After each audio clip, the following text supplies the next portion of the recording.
Voilà, chers amis, bonjour à tout le monde, bonsoir, partout où vous êtes. Voilà, je suis très euh, disponible ce soir pour justement parler du scandale qui est en train d'être débattu sur les réseaux sociaux.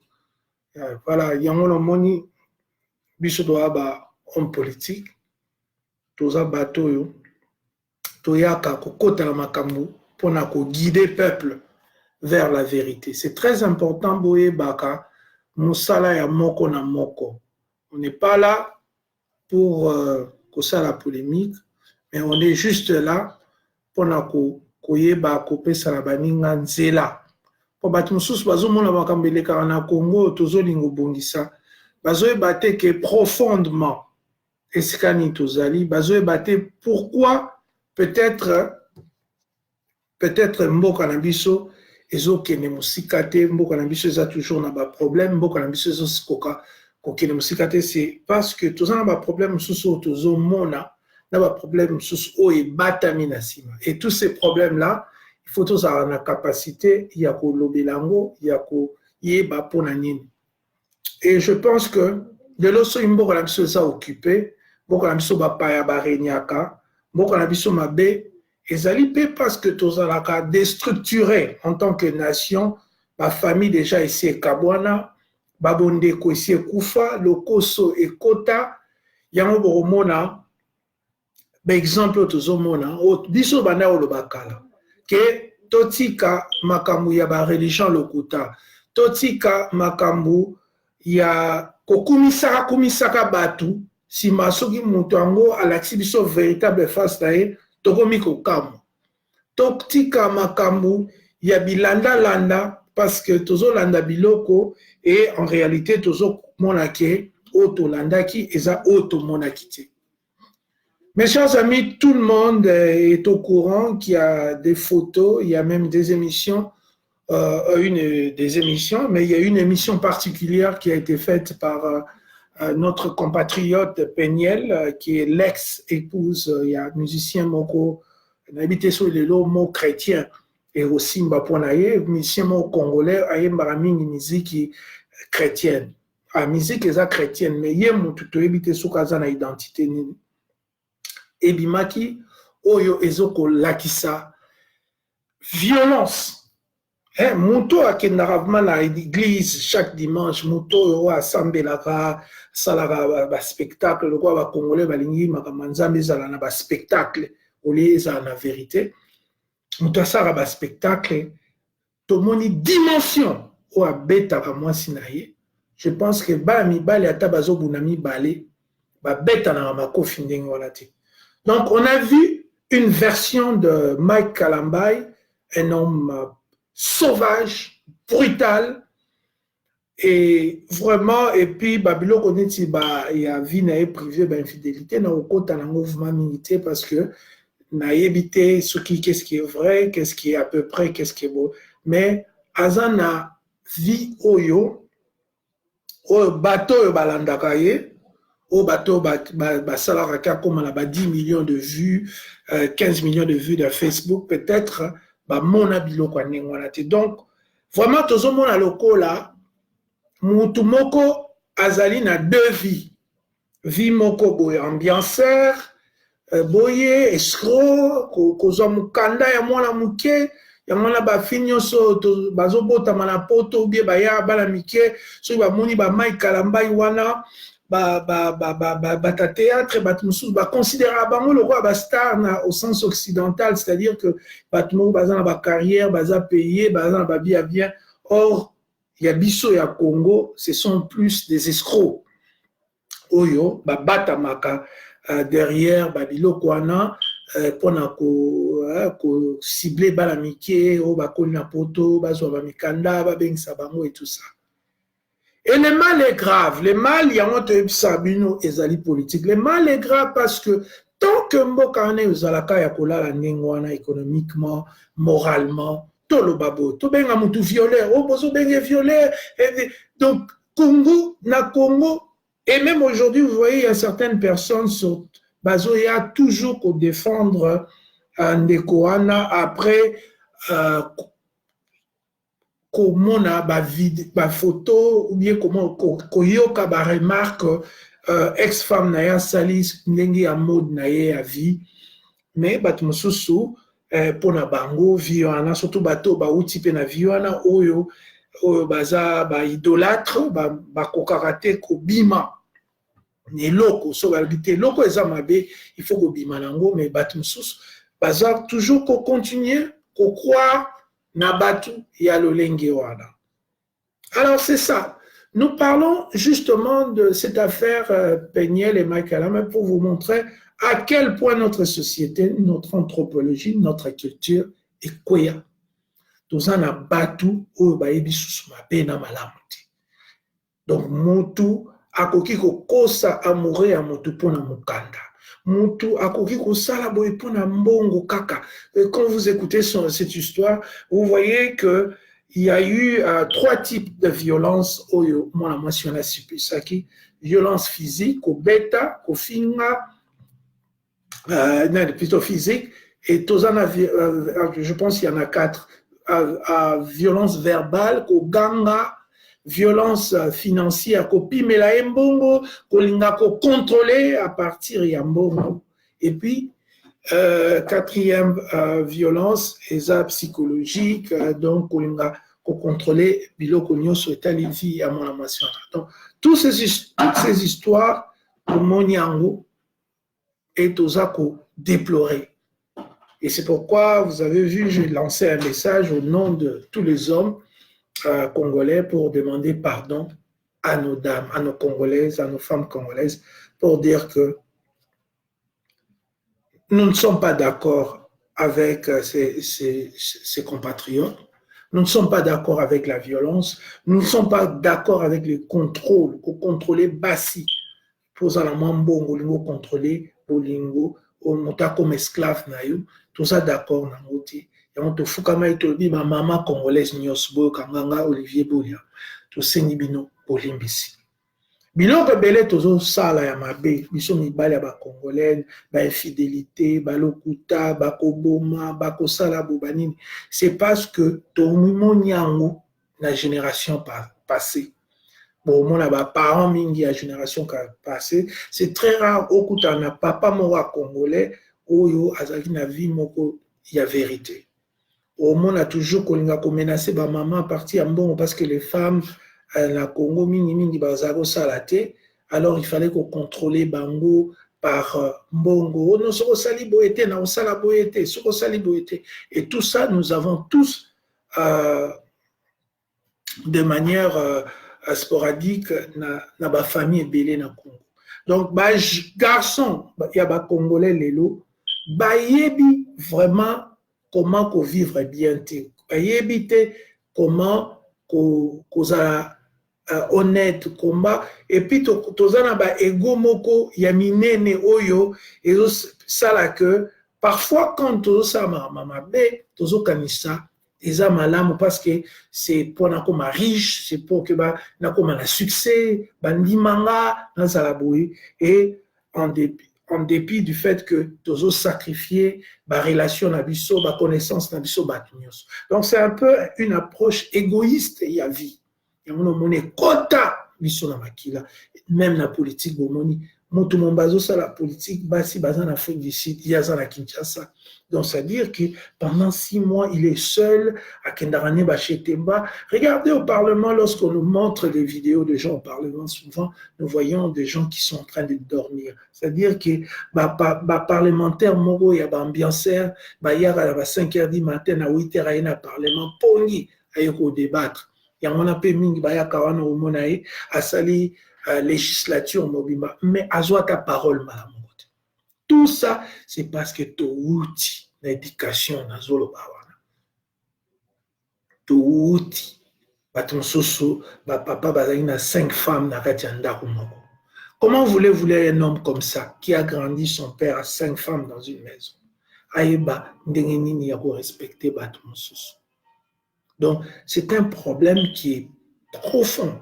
C'est un problème où il est total. Parce que société est fondée na ba famille. So ba famille na biso ezali kaka faible ninge zawana. So ba famille na biso eza na ezokende bo. Et nous avons maintenant une race de personnes qui obaye ba mi pesa ba kombo ba homme de Dieu.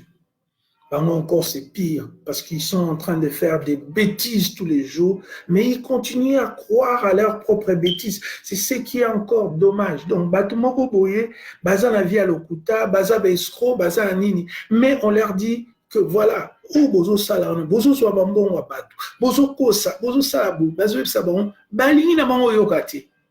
Ba Congolais msoye bsetala, tika makamwana, Kosa Boyete, Nzambalini Boyete. Oh non! Et tout kaka ouin de Dieu. Voilà maintenant ce qu'un ouin de Dieu peut faire. Tabasser une femme.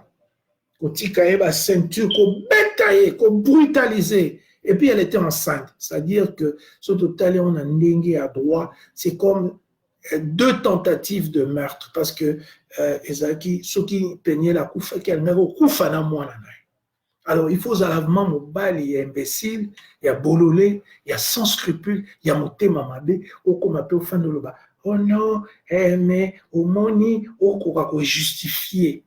Nous devons sortir de ça. Nous ne pouvons pas justifier des choses comme ça. Ceux qui osent mobile, oh mais ça n'a pas c'est le moment. Vidéo, message message nyonso bandeko baosala ete ya biso toyeba ke mwasi azali te moto oyo ifo yobetaka mwasi basolaka na tu dois parler, tu dois avoir un débat normal parce que non namona te garçon mo ake na nzela boye mobali mo asali mabemba mo bandi obete makofi no obanga po ebi makasi na ete. Mais pourquoi yo ozozwa moi et puis sur quoi ozali ozoloba oza moi na nzambe serviteur de Dieu tout ce nom là mais ozo beta moi si ozo beta et le mboka na biso ozo bonga teza po ba famille za makasi te pour ba mindele tana ba mindele ndi bazana na bana na bango na basi na bango. Malgré que cocaïne, ils tiennent toujours à l'éducation des enfants. Ils tiennent toujours à que basi bazala bien. Tala ba piton de batritara basi ao. Tala kobo tala bango. Tala ne na ba bus. On a toujours sous mutamoisa na zemi. Bati, madame, vous voulez prendre ma chaise. Pourquoi? Pourquoi? Parce que baïbi valeur à moi si. Mais biso tozolingo tonga société oh tokoma danger tokoma mais toyebi même pas kofanda pona osola na basi. Et beaucoup d'hommes congolais sont des hommes violents. Violence ezaka makofiti nenabi kopi mela moi simbongo c'est une violence. Abuser verbalement par ba propos morobo eza violence. Ba violence eza ndenge belo basi na biso bazoko subir. C'est parce que nous, les hommes congolais, nous essayons pas d'être attentionnés, de changer, de savoir que ce que furent nos parents, ce n'est pas bien. Ma papa, la biso, ma meilleur exemple était. Ma maman, la biso, comme j'écoute aujourd'hui, ma maman, yo Peniel, yo maman, kangamute, ma maman. Ça, c'est oza conseil, imbécile. Na Peniel fille wana mususu ya Kasayen o babomaki na indien wana akangai motema. Est-ce qu'elle est avec nous aujourd'hui? Elle est morte, partie. Bakanga motema te ba dénonçaka. Ba yebisaka papa ko simbara. Et biso pe tozo profiter mibali pona oyeba.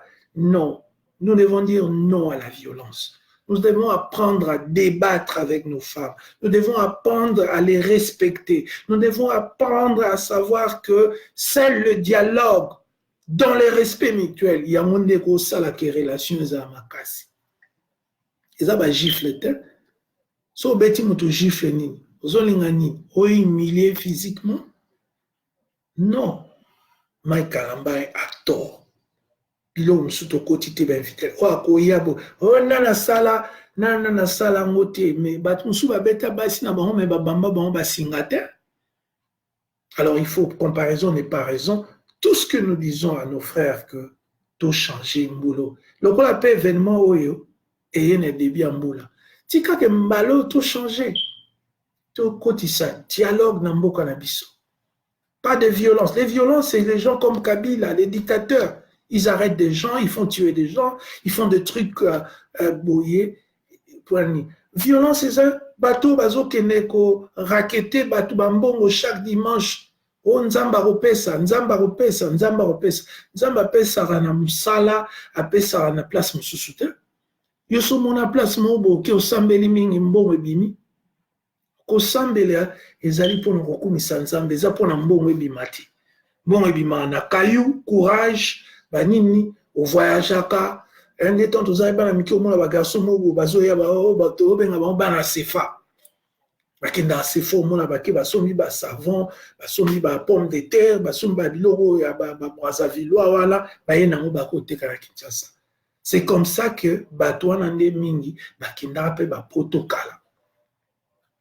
Mais aujourd'hui, tout le monde qui est fainéantisme à cause des églises de sommeil dont Mike Kalambaye, Moïse, Pasteur Tounanici, des escrocs, des gens qui demandent aux autres de l'argent, des mendiants spirituels.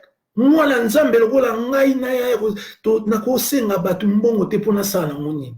Et bon, soki bo pesi ngambo na bino na tiango na sac na koti na voiture bandi moko ya botolinga yango. Qu'est-ce que je vais vous dire? Comment je vais me justifier que nazu bambo na bino ali ba attaquer nga na bandi? C'est une responsabilité d'être un homme mukolo 40 ans, 30 ans, 20 ans, 50 ans, 60 ans. Banda tongo tipo quoi. Ozo penser karake na sala disque pona benda batumbongo, na sala église pona benda batumbongo, na sala boy. En même temps, oza utiliser succès yango pona kozwaka bana basi, kolala kabango, kosala kapoyo, kobeta kabango, okomi ozo meneno vi moko lokola kofi olomide, mais ozo mibenga mutanzambe. Ça, ce sont des choses que nous devons corriger dans notre culture. Nous devons sortir de des erreurs de la génération de nos parents.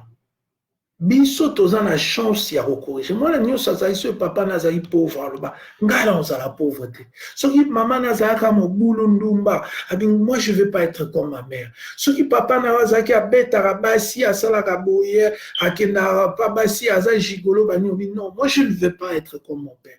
C'est la démarche fondamentale que tous les Congolais du nord, du sud, de l'est, de l'ouest, nous devons prendre cette résolution que Mbaloyo Toboya kozala comme la génération passée.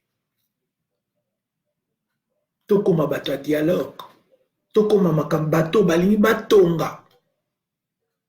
Toyo kisa soni te mibali mobimba babeta rabasi tilelo.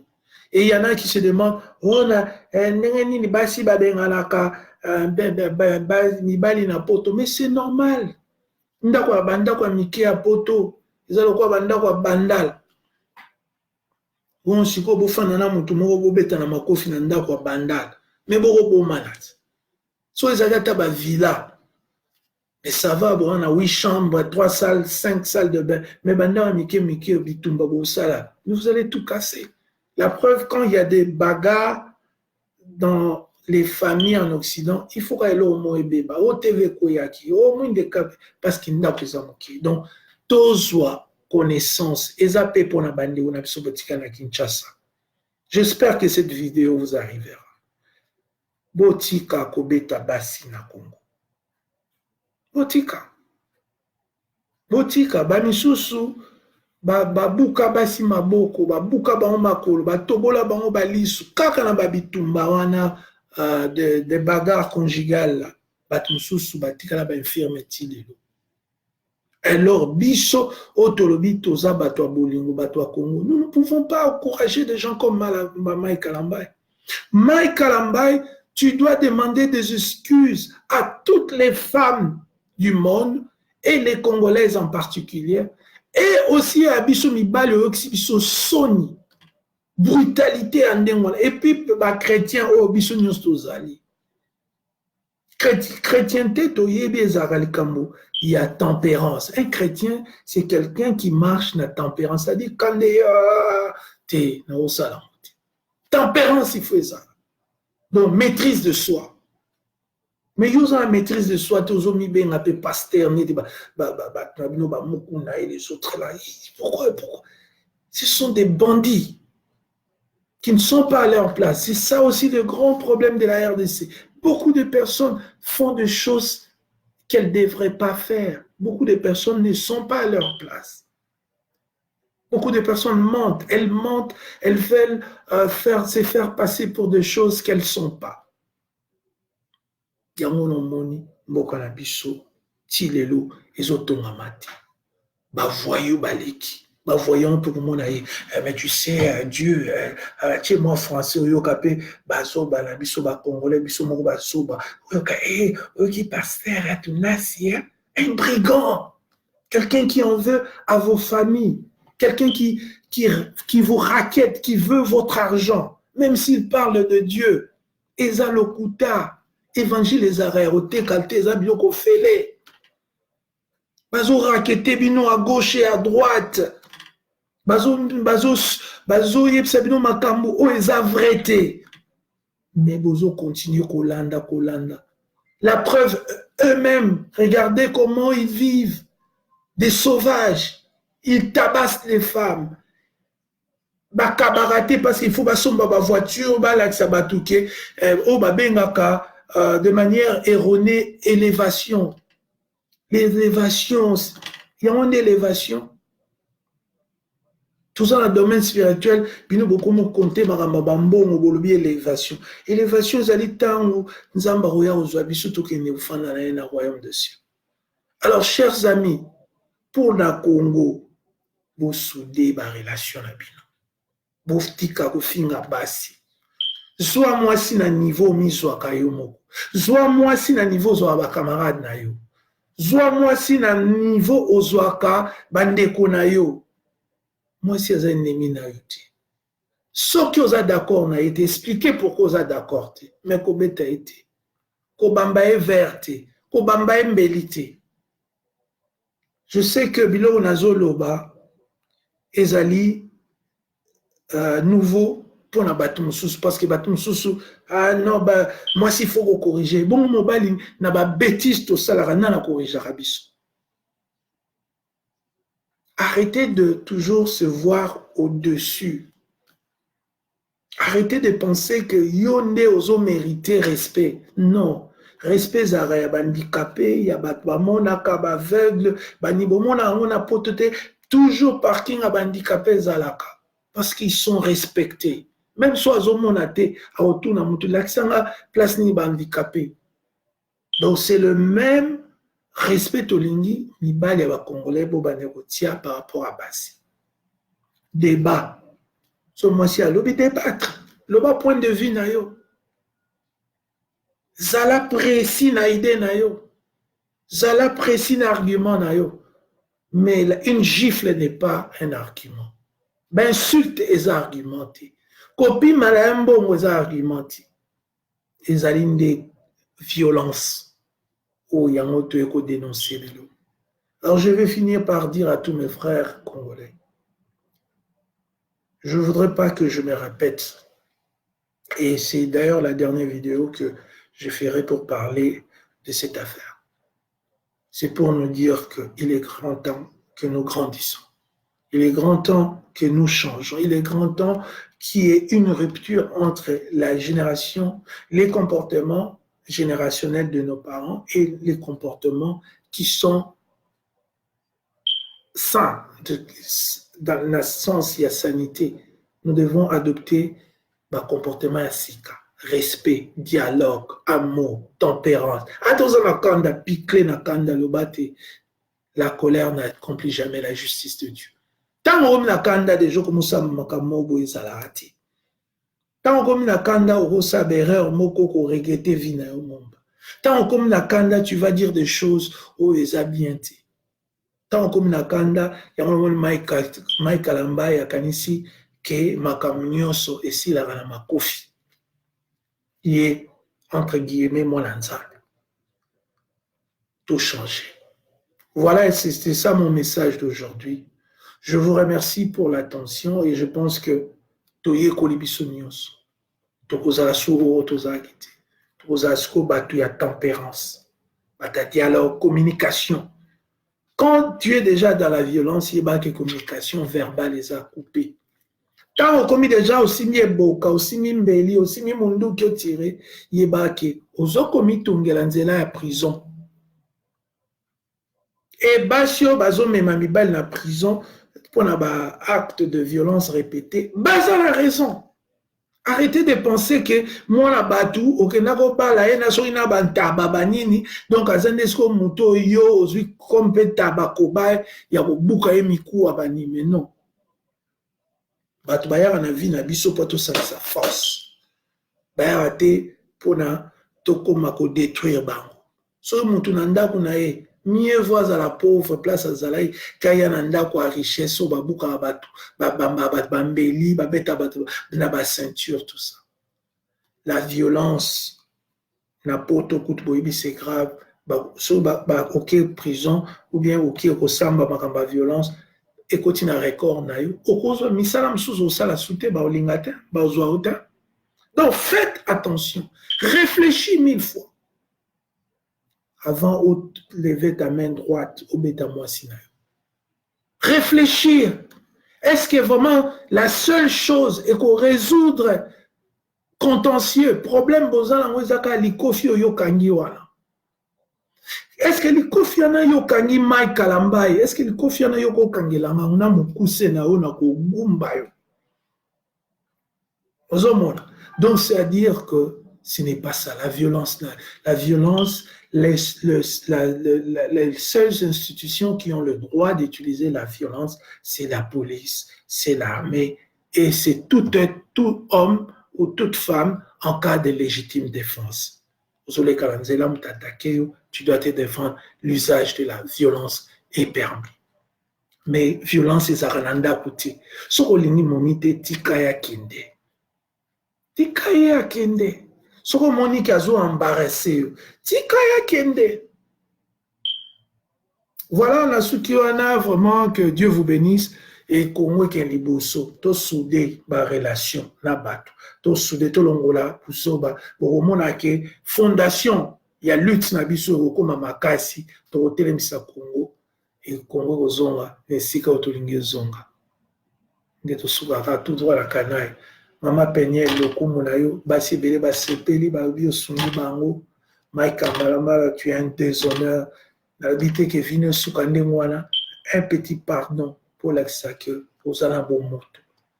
Peut-être oyebaite, peut-être papa no agobeta maman la bino devant bino yangono yekoli yangokuna. Alors c'est le moment yo olongo la démon wana eza na famille na bino ya kobeta kabeta kabatu.